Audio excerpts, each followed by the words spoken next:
বাংলার ইতিহাসে এক গৌরবময় অধ্যায় হল নীল বিদ্রোহ। ১৯ শতকের মাঝামাঝি সময় ব্রিটিশ নীলকর সাহেবরা বাংলার কৃষকদের উপর চাপিয়ে দিয়েছিল জোরপূর্বক নীল চাষ। উর্বর জমি যেখানে ধান বা অন্যান্য ফসল ফলানো যেত, সেখানে কৃষকদের বাধ্য করা হতো কেবল নীল গাছ লাগাতে।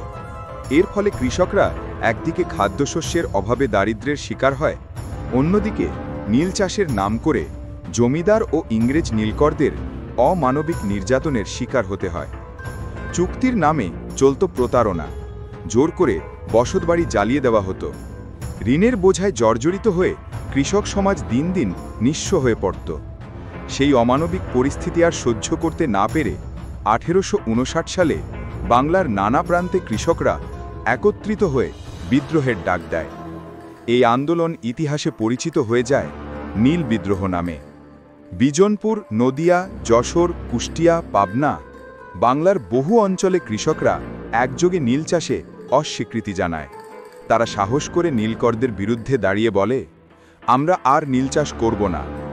কৃষকদের এই প্রতিবাদ ক্রমে ব্যাপক আকার ধারণ করে। ইংরেজ সরকারও বিষয়টির গুরুত্ব অনুধাবন করতে বাধ্য হয়। শেষ পর্যন্ত ১৮৬০ সালে সরকার নীল চাষ সম্পর্কিত একটি কমিশন গঠন করে। সেই কমিশনের রিপোর্টেই স্বীকার করা হয় যে কৃষকরা সত্যিই ভয়াবহ শোষণ ও অত্যাচারের শিকার হচ্ছিল। যদিও নীল বিদ্রোহ সম্পূর্ণভাবে ব্রিটিশ শাসন বন্ধ করতে পারেনি, তবে এটি ছিল বাংলার কৃষক সমাজের প্রথম বৃহৎ সংগঠিত প্রতিরোধ আন্দোলন।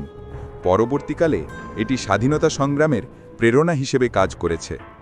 নীল বিদ্রোহ আমাদের শেখায়, অন্যায়ের বিরুদ্ধে ঐক্যবদ্ধ সংগ্রাম কখনো বিফল যায় না। ইতিহাসের অমীমাংসিত ইতিহাস জানতে এখনই সাবস্ক্রাইব করুন।